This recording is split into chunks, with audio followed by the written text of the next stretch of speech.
And now I have the honor of presenting to you Liz Brattain, who will share her personal story.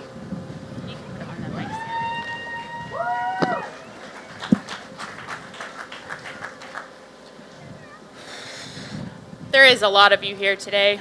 I didn't realize how many people were here. Once again, my name is Liz. I'm the daughter of Doug and Lisa Brattain. I'm the oldest of 5. I know we are all here today for many different reasons. However, we are all here because mental illness has affected us in one way or another. I want to thank you all for coming, and please know that there is hope. Today is a day that years ago I could not see happening. I wrote this speech at least 20 times over and over just in the last few weeks. I've not been able to talk about the day I lost my brother or share my story. I did not want to share my story because I did not want to be judged and I did not want to be treated differently.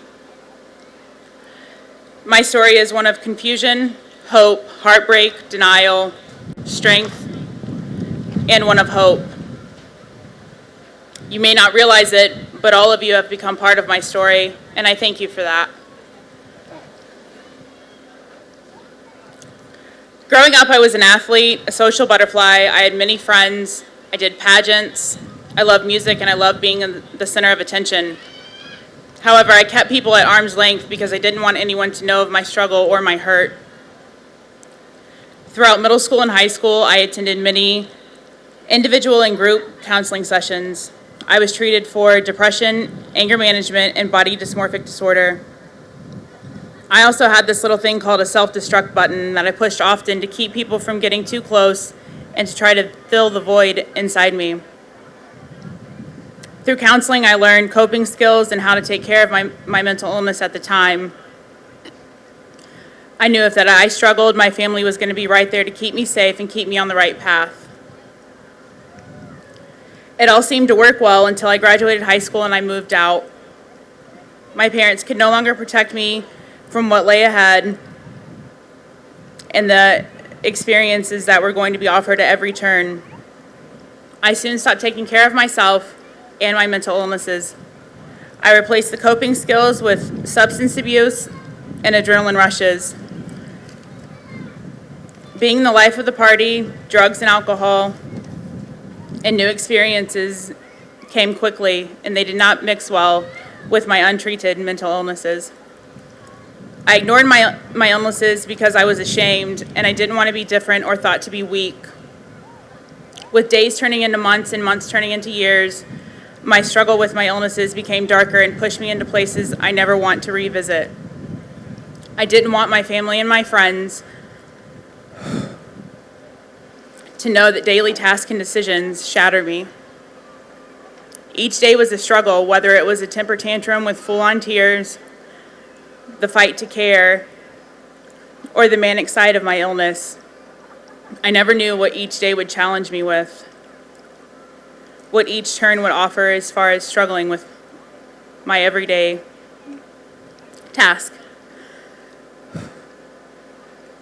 And I thought if I stopped being the life of the party, that people would see only the broken pieces of me. I was too ashamed to ask for help. Each breath felt like my fall to rock bottom and heartbreak was one step away. I didn't think I was brave enough to ask for help. My 20s brought a new fear to my life, a fear that would change my life forever. My highs and my lows became like dark day and night. It wasn't like I had a switch that I could just turn it on and off. I didn't wake up and choose to do this. But then again, no one chooses to have a mental illness or any illness. Throughout my 20s, my untreated mental illnesses brought several suicide attempts.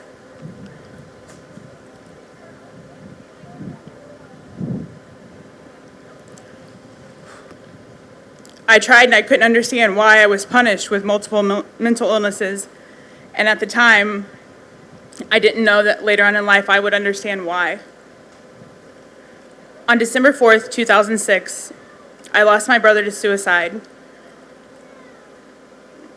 That morning, my brother and I sat at my desk talking like we often did. We talked about traveling to Spain and other ideas that we had that we wanted to do as we got older. Kurt then asked me to promise him that when we got older and it was our time to go, that we would be the last person we spoke to. It seemed normal at the time. Kurt and I struggled together with our mental illnesses, and we found comfort talking about them together. He then asked me to make him a promise that if I ever thought about suicide again, we would do it together, make a suicide pact. We were very protective of each other, and I thought at the time it was our way of keeping the other person safe. What I didn't realize was the depth and time frame of both of those promises. I didn't tell anyone of our suicide pact because I thought I could protect him. Hours later, and after a few events had occurred, I called my brother several times, and I got his voicemail. I waited a while before calling him back, and when I did call him back, he finally answered. He told me that one day I will understand why everything happened the way that it did. We said our goodbyes, we cried. I said I love you, and Kurt said I love you back. He shut his phone, accidentally hitting the speaker button on the side. Everything was happening so fast. And suddenly the sound of a gun rang through my phone, and my brother was gone. That sound still haunts me 9 years later. It took me months to tell my family what happened the day that we lost Kurt and about the talks that we had prior to that day. I told my family about the pact that we made and the guilt that I had for not telling them about the pact because I thought that I could protect him. To this day, I cannot have silence. I always have to have noise because that sound plagues my brain. I still have days that I feel guilty about not telling anyone, and it breaks my heart. I will always wonder what life would be like if Kurt were still here, and I will always miss him. After telling my family, my mom and I went to the stress center where I checked myself into inpatient care. I started counseling immediately and medication. Within months, I began to feel better. I was then diagnosed bipolar with PTSD, body dysmorphic disorder, ADD, and OCD. And I was told that each day would be different for me and that I would have to fight for myself.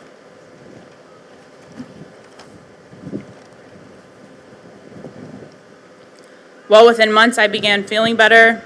However, once again, I hit that self-destruct button. I stopped counseling and I stopped my medications because I felt better. I didn't think I needed them anymore. Well, guess what? It doesn't work like that. You have to continue your medications. You have to continue getting help. Fast forward to my first walk. I came here looking for answers, directions, a sense of hope, or something that would make sense in a world that no longer spun the same. I wanted someone to tell me I wasn't alone. I wanted to find hope. The first 2 years were hard because there is no proper way to grieve. There is no set time.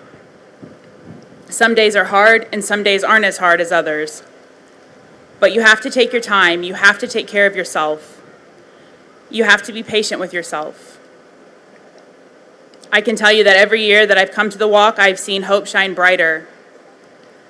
Last fall, I stood on the back of this stage and watched hope grow amongst a crowd of strangers, and I felt hope in my heart.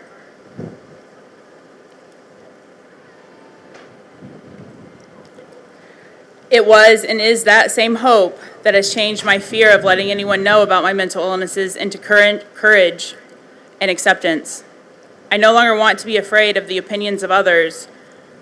I didn't wake up and decide to have a bad day or to be bipolar or to have other mental illnesses.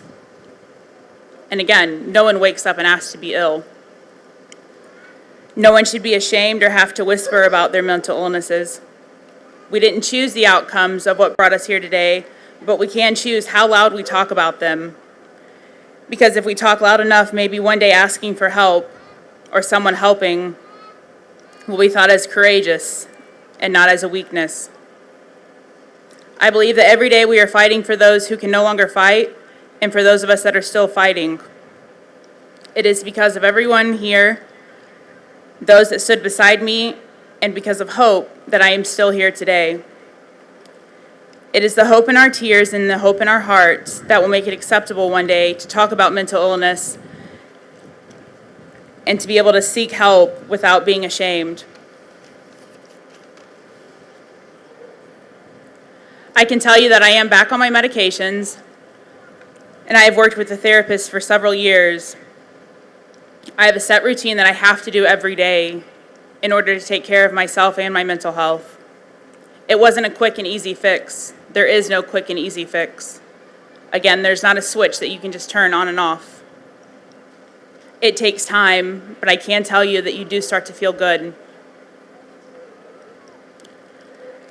I know that I will have days that are better than others, but once again, I know that I have to be patient with myself, especially on my more difficult days. I know that I will get through it.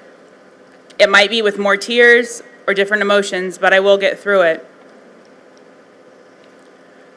One thing I do know is that each day hope grows, and one day people like our loved ones and people like myself will be able to get help and be proud of themselves for it. What I want to leave you with today is that there is hope. You might not see it right away, but I can see hope in the crowd today. You'll have good days and you'll have bad days. For those of you that have lost a loved one, there is no correct way to grieve. There is no timeline. There's not a book that tells you how to deal with your loss. But again, be patient with yourselves. Grieve in your own time and take care of yourself. For those of you living with mental illness, you should never be ashamed of yourself or to ask for help. There's nothing about you that makes you different than anyone else. You have an illness, and that's all that it is. You shouldn't be ashamed of that. You didn't ask for it. Everything about you makes you beautiful, strong, and lovable. Again, you have to be patient with yourself and take care of yourself. As for everyone here today, I want you to take a look around you. Take a step back, take a few breaths. Get to know the people around you. We're a community. We didn't ask to be here, but we are here. And we are the voices that are going to allow the stigma to change. We will be the voice. And with each voice and each day, hope grows. Thank you.